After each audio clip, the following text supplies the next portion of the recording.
The Kid Who Drowned at Summer Camp. This feels like the type of story that we get at summer camp around the campfire. And it's almost internalized in that way and presented to us in that fashion that might very well be in the minds of the children listening to it. So I love how it's stylized because it's not just a creative choice, but really speaks to how the story might be internalized by its target audience, so to speak.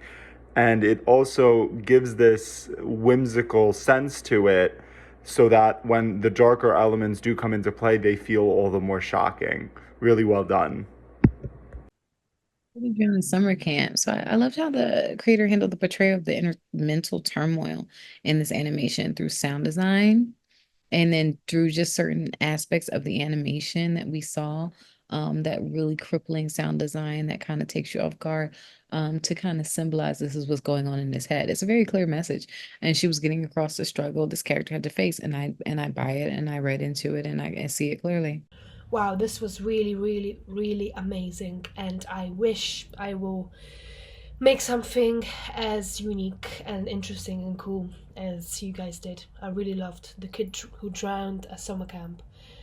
Immediately from the title, you're intrigued, and then you watch it and you realize it's truly a gem in the sense that everything is so concentrated and economical. You can't really hear the dialogue, the visuals are very simple, in a way, very essential, but everything is used in a way. It's not so much the what, but the how is used in a very subjective way, and so it conveys so much with very simple visuals and even the story. Uh, yeah, it really leaves you with everything is charged with meaning and emotion, and it leaves you with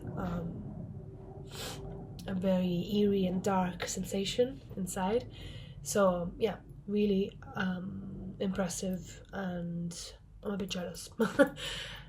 um, yeah, I really like also the contrast between the innocence of the context, the summer camp, and the characters who seem quite young, and then what actually happens, and the way nothing needs to be said um, to convey the meaning of its subtext.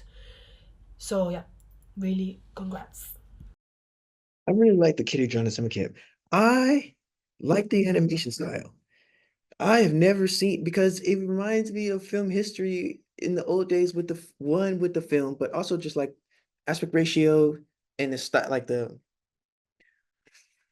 1920s era of film where it was like uh uh not only on film, not only with that aspect ratio, but but also like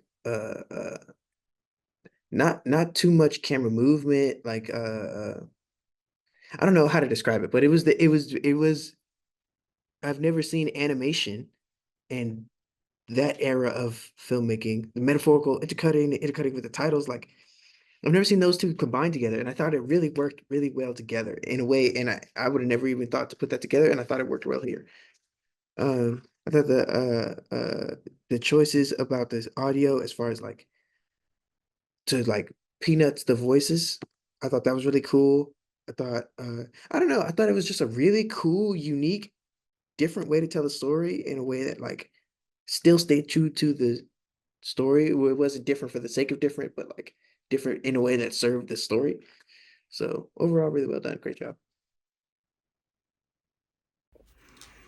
This film is called The Kid Who Drowned at Summer Camp. Wow, what a brilliant horror short. I thought the black and white drawings, though simple, were incredibly effective for the tone of the piece. An odd child at camp creates the smeared black and white sketches, always dynamic and often chilling. The muted voices were also so ghostly. The other camp sounds, like crickets and laughter, were in stark contrast to these muffled voices. The writing was awesome too, how the strange, lonely child had a frightening obsession with the other odd camper. I like the typical camp titles too. Well done, short. Check it out.